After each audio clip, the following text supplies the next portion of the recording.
पक्का कोई नहीं थका है? बीच में से आवाज आ रही थी कि राजकुमार जी तुम संघर्ष करो, हम तुम्हारे साथ हैं। मेरी बात शुरू करो। मैं जिस दिन से पैदा हुआ हूं और समझदार हुआ उस दिन से खुद के लिए, परिवार के लिए और कॉलेज राजनीति में आने के बाद समाज के लिए संघर्ष करता आ रहा हूं। और जब तक ये सांसें रहेगी, ये संघर्ष जारी रहेगा। और आप जैसे साथियों का विश्वास, आप जैसे साथियों का जो हमारे प्रति आशा उम्मीद है, ये उम्मीदें और आशा विश्वास मुझे और मेरे जैसे साथियों को और ताकतवर बनाने का काम करती है। मैं इस कार्यक्रम को सफल बनाने के लिए कई दिनों से इस पांडाल को, इस जगह को व्यवस्थित बनाने वाले और इस पांडाल में बैठने की व्यवस्था करने वाले वॉलंटियर साथी, गाड़ियों की पार्किंग की व्यवस्था करने वाले वॉलंटियर साथी, इस आयोजन को दिल से सच्ची नीति के साथ सफल बनाने वाले सभी साथियों को धन्यवाद देना चाहूंगा। 33वें आदिवासी सांस्कृतिक महासम्मेलन, इस सम्मेलन में पूरे देश के आदिवासी समुदाय इस हमारे पांडाल में विराजमान है। और सुबह से लगा के अनेक सोपानों के अंदर कार्यक्रम सफल हुए। 1-1:30 बजे हम पहुंचे और तब से अनेक वक्ताओं को सुना। आपने भी सुना, मैंने भी सुना। सबने अच्छी अच्छी बातें की। अधिकतर बातों पे तालियां बजी, अधिकतर बातों पे जयकारे लगे। एक बात कॉमन निकल के आई कि हमें संघर्ष करना है।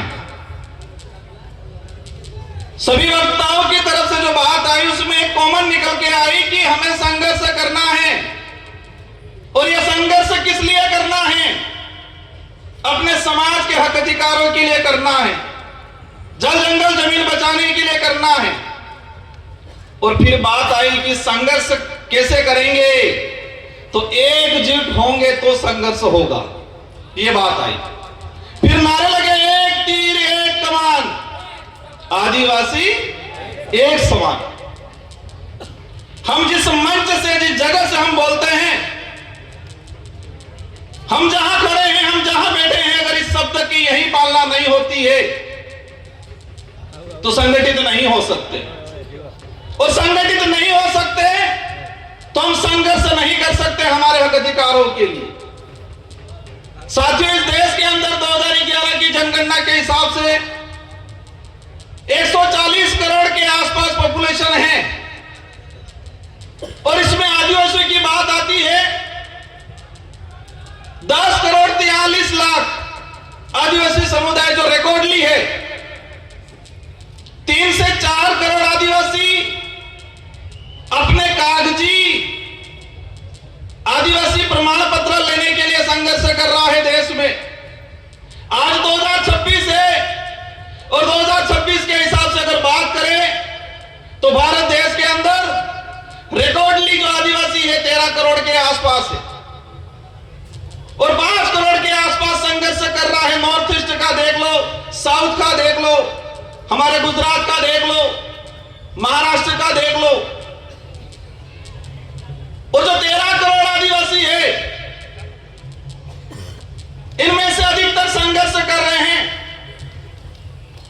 मेरे राजनीतिक जीवन में मुझे 2 बार विधायक बनने का अवसर मिला मेरे विधानसभा क्षेत्र की जनता की ओर से।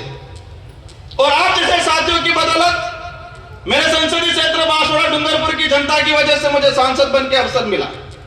मैं बैठे बैठे विचार कर रहा था, कई साथी पूछ रहे थे, राजकुमार जी आपका नंबर कब आ रहा है?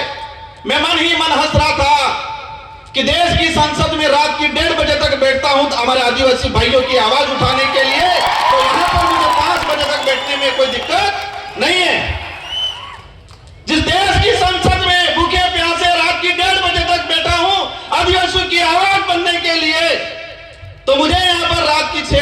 7 बजे 8 बजे तक बैठने में कोई दिक्कत नहीं है, मन ही मन हंस रहा था। साथियों, संघर्ष करना है तो संघर्ष करना है तो पेशेंस रखना है हम सबको। मैं बात कर रहा था 13 करोड़ के आसपास आदिवासी है इस देश के अंदर रिकॉर्डली। पूर्व में पेशा कानून को लेके, 5वीं अनुसूची को लेके, फॉरेस्ट राइट एक्टों को लेके बात हुई, तो 13 करोड़ में से अधिकतर आदिवासी समुदाय संघर्ष कर रहा है। कोई आरक्षण के लिए कर रहा है, कोई अपना घर बचाने के लिए कर रहा है, कोई अपनी पहचान को जिंदा रखने के लिए कर रहा है, कोई जल जंगल जमीन के लिए कर रहा है। फॉरेस्ट राइट एक्ट की पूर्व वक्ताओं ने बात की, भारत देश के अंदर 25 लाख वन अधिकार अधिनियम के दावे प्रक्रियाधीन पेंडिंग पड़े हुए हैं। 25 लाख। एक परिवार में 5 सदस्य भी अगर मान लेते हैं तो 1 करोड़ 25-30 लाख के आसपास जनसंख्या हुई। मतलब यह हुआ पहला संघर्ष कि वन विभाग के अंदर रहने वाला भारत देश का आदिवासी 1 करोड़ 30 लाख के आसपास, जो सरकारी रिकॉर्ड है, मेरा रिकॉर्ड नहीं है, जो फॉरेस्ट राइट एक्ट के तहत दावे प्रक्रियाधीन चल रहे हैं, 1 करोड़ 30 लाख आदिवासी वन विभाग में बैठा हुआ संघर्ष कर रहा है। और कागज में नहीं आया है रिकॉर्ड में, वो 1 करोड़ और होगा। देश के अंदर वन विभाग के बाद चारागाह बिलाना जमीन की बात आती है, और चारागाह बिलाना जमीन की बात आती है। मैंने जो पार्लियामेंटली जो रिकॉर्ड निकाला है उससे मुझे जानकारी मिली है कि 2.5 से 3 करोड़ आदिवासी चारागाह बिलाना जमीन पे बैठा हुआ है और संघर्ष कर रहा है कागजी अधिकार लेने के लिए। साथियों, एक बात की बात समझना पड़ेगा, हम अधिकार की बात कर रहे हैं। इस जमीन पे हमारा पुरखाई अधिकार है, हम कहते हैं इस देश के मूल मालिक हैं, लेकिन कागजी अधिकार के लिए संघर्ष कर रहे हैं। कौन सा अधिकार चाहिए? कागजी अधिकार। उस जमीन पे आजादी से पहले हमारे बाप दादा बैठे हैं, उन्होंने कुआं खोदा है, मकान बनाया है, लेकिन उसके पास कागज नहीं है। अब यह समझना पड़ेगा कागज कब जाएगा उस परिवार में, उस समाज में। जब एजुकेशन जाएगा, उस स्कूल जाएगी, पढ़ा लिखा होगा तो कागज जाएगा। जिस समाज में एजुकेशन ही नहीं गया, आज पहली पीढ़ी एजुकेशन प्राप्त कर रही है और उनसे कहा जाता है कि अधिकार हो तो कागज दो। ये कागजी अधिकार। हम प्रयास करेंगे, देश के अंदर अनेक शोध संस्थाएं हैं, इसरो है, बड़े बड़े सैटेलाइट लगे हुए हैं, तो उन सैटेलाइटों से पता क्यों नहीं लग रहा है कि आदिवासी कब से बैठा हुआ है उस धरती पे, उससे कागज क्यों मांगा जा रहा है? यह आदिवासियों को गुमराह करने का तरीका है, बिजी रखने का तरीका है। सैटेलाइटों से छोटी छोटी चीजें कवर हो रही है और उस पर भी मैंने जाने का काम किया, लेकिन ये सैटेलाइट और ये सरकार, हमारे पूर्व जनजाति आयोग के अध्यक्ष जी ने कहा कि 2005 से पहला बैठा हुआ हर आदिवासी को पट्टा मिलना चाहिए, लेकिन सरकार क्या कह रही है? सैटेलाइट से देखेंगे, जिसका मकान है उसको देंगे। और हमारा मकान क्या छत वाला रहता है कि झोपड़ी वाला रहता है? ये सैटेलाइट, ये सरकार है। झोपड़ी वाला जो मकान है, हमारा केलूपोस मकान है, जो हमारा कुआं है, उसको मकान नहीं मान रही है। जो 4 दीवारी बनी हुई है, जिसकी छत लगी हुई है, उसी को वो मकान मान रहे हैं। अगर इस स्थिति में हमारे अध्यक्ष जी अगर कह के जाते हैं क्या हमें मिलेगा पट्टा? आज देश के अंदर जो स्थिति, इसके अलावा क्या बटे? इनसे ज्यादा तो लड़ रहे धर्मों में, पार्टियों में।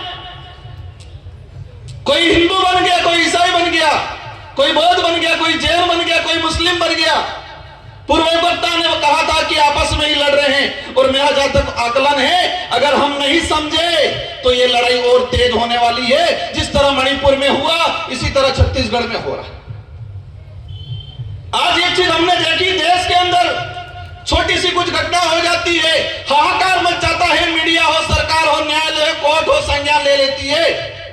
लेकिन आज भारत देश के अंदर पिछले 1.5 साल में 300 से 400 आदिवासी नक्सलाइट के नाम से मारे गए। इस पे किसी ने संज्ञान क्यों नहीं लिया? इस पे यहां पर भी बात नहीं हो रही है। हम कह रहे हैं एक तीर एक कमान, तो क्या छत्तीसगढ़, झारखंड, उड़ीसा वाले आदिवासी एक तीर एक कमान के अंदर नहीं आते? सलमा जुडो चला 2005 से 2008 तक छत्तीसगढ़ झारखंड के अंदर। मैंने पार्लियामेंट में क्वेश्चन लगाया, सरकार को पूछा कि सलमा जुडो चला अभियान, कितने आदिवासी मरे? सरकार के लिए हमारे पास कोई फेक का आंकड़ा नहीं है। इंसान मरा है, भारत देश का नागरिक मरा है, और सरकार कह रही है कि हमारे पास पूर्ण कोई आंकड़ा नहीं है। हजारों बहन बेटियों के साथ बलात्कार हुए थे सलमा जुडो में। उस समय भी अभियान यही चलाया था, नक्सली उन्मूलन। आज भी अभियान चलाया जा रहा है, नक्सली उन्मूलन। अगर नक्सली उन्मूलन होना था 2005 से 8 तक सलमा जुडो चला, तब क्यों नहीं हुआ? आज भी चला रहा है। मैंने देश के गृह मंत्री जी से भी यह सवाल लगाया, पूछा है कि जिस आदिवासी 14 साल की बच्ची को हाथ में हथियार मिला है, क्या वो पैदा होने से पहले ही हथियार लेके आई थी क्या? 14 साल 15 साल की बच्ची, वो चाइना के हथियार हैं। आप सभी न्यूज चैनल में देख रहे होंगे, जो हथियार आदिवासियों से बरामद हो रहा है, क्या वो आदिवासी चाइना जाके हथियार लेने गया? उन आदिवासियों को हथियार पकड़ाने वाले कौन उद्योगपति है, कौन राजनेता है? जब तक इनका खुलासा नहीं होगा, आदिवासी इधर भी रहेगा, फौज में भी आदिवासी, उधर भी आदिवासी। मर कौन रहा है? आदिवासी मर रहा है। आदिवासी नहीं होती देश का किसान कौम का, गरीब कौम का आदमी मर रहा है, वो भी फौज में कौन जाएगा? क्या उद्योगपति अडानी अंबानी का नेता बेटा जाएगा फौज में? आज देश के अंदर हजारों हेक्टर, लाखों हेक्टर जमीन पिछले 5 सालों के अंदर लीज पे दिए फॉरेस्ट। एक चीज देखा, मेरे अंदर भी पहले डर था, जो कोई कार्यक्रम कराते उनका भी डर रहता है कि कोई कुछ बोल नहीं दे, पीछे हमारे को पुलिस पूछेगी। डर से लड़ाई नहीं लड़ी गई। डरोगे तो मरोगे। हम सच्चाई के लिए लड़ रहे हैं तो लड़ना पड़ेगा। अगर हम जो बात बोल रहे हैं, सरकार लिख के दे दे ये गलत है, जो बात हम पार्लियामेंट में बोल सकते हैं वो बात इस मंच से भी होनी चाहिए आप लोगों के द्वारा। मैंने कहा था मुझे बारी नहीं मिलेगी, चलेगा। मैंने यह भी कहा था कि मुझे नहीं बोलना, मैं सुनना चाहता हूं। साथियों, मैंने पिछले सम्मेलन आयोजन कमेटी का सम्मान करता हूं सभी का। मैंने पिछली बार में कहा था कि हम जो हर साल आयोजन करते हैं, जितने जो वक्ता अपनी बात रखते हैं, एक मेमोरेंडम बनाए, प्रस्ताव बनाए, और वही डेलीगेशन राष्ट्रपति से मिले, प्रधानमंत्री से मिले, सारे राज्यों के मुख्यमंत्री से मिले। ये करना पड़ेगा। बाकी हम सांसद बन जाएंगे, विधायक बन जाएंगे, इनमें से बैठे फिर जो जिनके मंशा है वो बन जाएंगे, होना कुछ नहीं है। देश के अंदर 47 आदिवासी सांसद आते हैं। मेसा कानून 2.5 से 3 करोड़ आदिवासी नगर निकाय, नगर पालिका क्षेत्र के अंदर आज अतिक्रमणकारी के रूप में उसकी पहचान की जा रही है। 2.5 से 3 करोड़ आदिवासी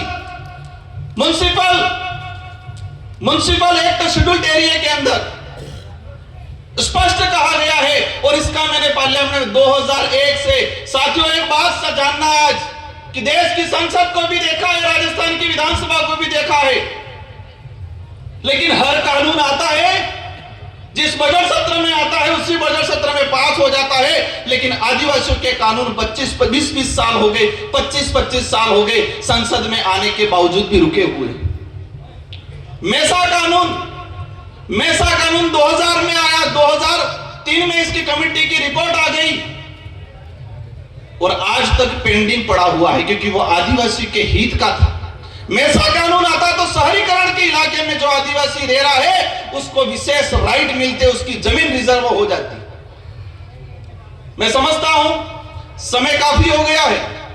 इस कार्यक्रम में हजारों किलोमीटर से दूर से आए लोग, कोई 300-400 किलोमीटर से दूर से आए, कोई अमीर परिवार वाला नहीं है इस पंडाल में, सभी गरीब परिवार से आए हुए लोग। क्योंकि अमीर तो आरक्षण ले लिया, नेता बन गया, अधिकारी बन गया, अपनी मस्ती में आधुनिक सुख सुविधाओं को संभोग करने में मस्त है। सारे ऐसे नहीं होंगे, 10% है हमारे बीच में अधिकारी कर्मचारी आए हुए, इनका सम्मान करता हूं मैं, लेकिन अधिकतर रिजर्वेशन का लाभ लेके हुए घर पे बैठे हुए। इस पंडाल में मजदूरी करने वाला भाई आया हुआ है। और ये बात भी समझना भाइयों, आजादी की लड़ाई देख लो, अंग्रेजों से लड़े हो, मुगलों से लड़े हो, राजा रजवाड़ों से लड़े हो, उनसे लड़ाई किसने लड़ी है? आदिवासी ने लड़ी है। और आदिवासी में भी किसने लड़ी है? जो गरीब था उसी ने लड़ी है भाइयों। बिरसा मुंडा को हम याद करते हैं, वो गरीब परिवार से थे। संविधान सभा में जयपाल सिंह मुंडा ने बात रखी थी। और एक बात सबको जानना पड़ेगा कि संविधान सभा में अगर जयपाल सिंह मुंडा नहीं होते, 1875 का जो अधिनियम है, जो हमारे प्रावधान थे, जो 1950 के संविधान के अंदर सम्मिलित नहीं होते, वो जयपाल सिंह मुंडा को आज हम भूलते जा रहे हैं। साथियों, बातें अनेक हैं, लेकिन मेरी 2 से 3 बातें आपसे अपील है। अधिकतर सरकार पे भरोसे मत रहिए, सरकार को मजबूर करिए कि वो हमारे भरोसे रहे। उल्टा करना है। हम सरकार के भरोसे नहीं, सरकार समय आने पर लोकतांत्रिक जो व्यवस्था है उस दौरान हमारे भरोसे बैठे, ये तय करना है। वो कैसे करना है आप समझ जाओ। और एक चीज देखी मैंने, 13 करोड़ के आसपास आदिवासी है, इसमें से 29 राज्य हैं, और 29 राज्य में सबसे ज्यादा आदिवासियों की संख्या किस राज्य में है? सबसे ज्यादा आदिवासी संगठन किस राज्य में है? सबसे ज्यादा आदिवासी ST reserve MLA seat, MP seat किस राज्य में है? सबसे ज्यादा अत्याचार, भेदभाव, एट्रोसिटी, जल जंगल जमीन से उजाड़ा किस राज्य में हो रहा है? मैंने कुछ नहीं बोला है, आधो नहीं बोला है, आधे चुप है, कंफ्यूज है। वो आप सवाल ढूंढते रहना। और सबसे ज्यादा आदिवासी संगठन किस राज्य में बने हुए हैं? इस देश में एक ट्रेड चल रहा है अभी, उस ट्रेड को भी समझना है। ट्रेड ये चल रहा है कि कोई सामाजिक घटना होती है, सामाजिक आंदोलन होता है, और वहां थोड़ा पढ़ा लिखा आदमी जाके तेज तर्रार भाषण दे देता है। अब भाषण दे देता है तो सबकी निगाहें उस व्यक्ति की तरफ होती है, तो वो लीडर बनता है। और जो लीडर बनता है तो मनोवादी सोच के बनी हुई पार्टियां उसका शिकार करती है। क्या करती है? शिकार करती है। पहले भावतोल करती है, और भावतोल में नहीं जमता है तो वो शिकार करती है। ये हो रहा है। मैं किस राज्य में, किस देश में, किस समाज में हो रहा नहीं, लेकिन यही ट्रेंड चल रहा है कि कहीं सामाजिक एक्टिविटीज हुआ, कहीं एट्रोसिटी हुआ, कहीं जल जंगल जमीन की बात हुई, 50, 500 लोग इकट्ठे हुए, 1-2 नेता जाएंगे, वहां भाषण देंगे जोरदार, उनकी वैल्यू बढ़ेगी, और राष्ट्रीय पार्टी अब बनी बनाई लीडर को खरीदने का काम करती है। अगर वो नहीं खरीदा जाएगा तो वो जेल की सलाखों के पीछे होगा। अब आपको तय करना है। ये बड़ी विडंबना है। कहोगे राजकुमार रोज तो कह रहा है ऐसा करना भी है, और फिर कह रहे कि ऐसा नहीं भी करना है। ये कंफ्यूजन है। ये बड़ी विडंबना है कि हमें सही व्यक्ति को, सही विचारधारा को कैसे चॉइस करना, ये आप पे छोड़ के जाना चाह रहा हूं। हमें विवेकशील बनना है, सोचने समझने की शक्ति डेवलप करनी है। यह बात जरूर है कि आदिवासी समुदाय भोला है, लेकिन इस समुदाय को कुछ लोग उस भोलेपन का फायदा उठाते हैं। और अंतिम में एक बात कहना चाहूंगा कि मेरे लिए तब सुनोगे आप, मेरा साथ तब दोगे, मैं सही नीति पे चलूंगा, सही बात के लिए लड़ूंगा, मेरी कथनी और करनी में अंतर आएगा। उस दिन राजकुमार रोध की भी नहीं सुनी जाएगी। देश के अनेक संगठन हैं, आदिवासी एकता परिषद पे पूरे देश के आदिवासियों की निगाहें हैं। इस पंडाल में लाखों लोग हैं, लेकिन करोड़ों लोग यूट्यूब के माध्यम से घर बैठे हुए आदिवासी एकता परिषद के कार्यक्रम को आज देख रहे हैं। वो हमारा अध्ययन कर रहे हैं। मेरा अनुरोध है, इस छवि को बरकरार रखना, ये कारवां बढ़ना चाहिए। हमें स्वच्छ सही नीति से संगठन को चलाना है। मैं एक आदिवासी समुदाय का एक मामूली आदमी होने के नाते मेरा हमेशा सहयोग रहेगा। विचारधारा उद्देश्य कुछ हो सकते हैं अलग, लेकिन आदिवासी समुदाय के हक अधिकार, उनको एकजुट करने की बात आएगी, राजकुमार रोध खड़ा रहेगा। लेकिन मेरा हाथ जोड़ के अनुरोध है कि कथनी और करनी में अंतर मत आने देना, नीति सही रखना, अगर नीति में मेरी और कथनी करनी में मेरा उदाहरण ले लेता हूं, फर्क आ गया, समाज आज कारवा है, लेकिन नीति और करनी और कथनी में अंतर आ गया, पीछे कोई नहीं मिलेगा कुछ समय बाद। इस बात को ध्यान रखना सर। समाज को जरूरत है। समाज हर बार ठगा गया है, हर व्यक्ति से ठगा गया है, हर संगठन से ठगा गया है। हम प्रयास करते हैं, हम सबको मिलकर प्रयास करना है, क्योंकि एक बार कोई लीडर बनता है और वो कोई गड़बड़ कर देता है, समाज ठगा हुआ महसूस करता है। कोई संगठन बनता है, उस संगठन से आस लगती है, अगर वो संगठन कथनी और करनी में अंतर कर देगा तो समाज ठगा हुआ महसूस करेगा। भाइयों, आजादी के बाद से हजारों बार आदिवासी समाज ठगा हुआ है, व्यक्तियों के द्वारा, संगठनों के द्वारा। हम प्रयास करो, आप ज्यादा कुछ नहीं कर पाओगे चलेगा, लेकिन कथनी और करनी में अंतर मत आने देना और सही नीति से, निष्पक्ष नीति से हमें आगे बढ़ना है। इन्हीं शब्दों के साथ आप सबको धन्यवाद, आभार। जय जवाहर, जय भारत, जय वीर प्रदेश, जय संविधान। एक तीर एक कमान, आदिवासी एक कमान। एक तीर एक कमान, आदिवासी एक कमान। इस नारे की भावना है, इसको जिंदा रखना। जय जवाहर।